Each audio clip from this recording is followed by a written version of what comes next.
I'm here in Detroit visiting workers at a GM plant in the heart of a resurgent American auto industry. And I brought a guest with me, President Lee of South Korea. We're here because this week Congress passed landmark trade agreements with countries like Korea and assistance for American workers that will be a big win for our economy.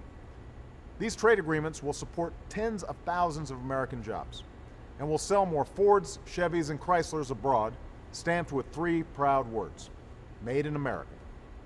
So it was good to see Congress act in a bipartisan way on something that will help create jobs at a time when millions of Americans are still out of work and need them now. But that's also why it was so disappointing to see Senate Republicans obstruct the American Jobs Act, even though a majority of senators voted yes to advance this jobs bill.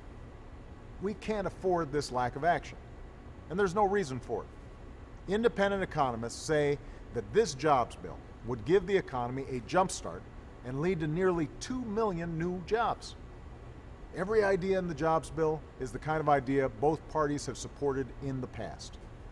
The majority of the American people support the proposals in this jobs bill, and they want action from their elected leaders to create jobs and restore some security for the middle class right now. You deserve to see your hard work and responsibility rewarded, and you certainly deserve to see it reflected in the folks you send to Washington. But rather than listen to you and put folks back to work, Republicans in the House spent the past couple of days picking partisan ideological fights. They're seeing if they can roll back clean air and water protections. They're stirring up fights over a woman's right to make her own health care choices. They're not focused on the concrete actions that will put people back to work right now. Well, we're going to give them another chance. We're going to give them another chance to spend more time worrying about your jobs than keeping theirs. Next week, I'm urging members of Congress to vote on putting hundreds of thousands of teachers back in the classroom, cops back on the streets, and firefighters back on the job. And if they vote no on that, they'll have to tell you why.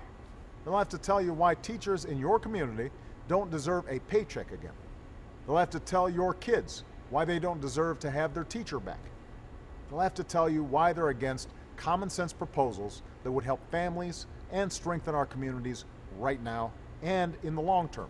In the coming weeks, we'll have them vote on the other parts of the jobs bill, putting construction workers back on the job, rebuilding our roads and bridges, providing tax cuts for small businesses that hire our veterans, making sure that middle-class families don't see a tax hike next year, and that the unemployed and our out-of-work youth have a chance to get back in the workforce and earn their piece of the American dream. That's what's at stake: putting people back to work, restoring economic security for the middle class, rebuilding an economy where hard work is valued and responsibility is rewarded, an economy that's built to last. And I'm going to travel all over the country over the next few weeks so that we can remind Congress that that's the most important thing. Because there's still time to create jobs and grow our economy right now. There's still time for Congress to do the right thing.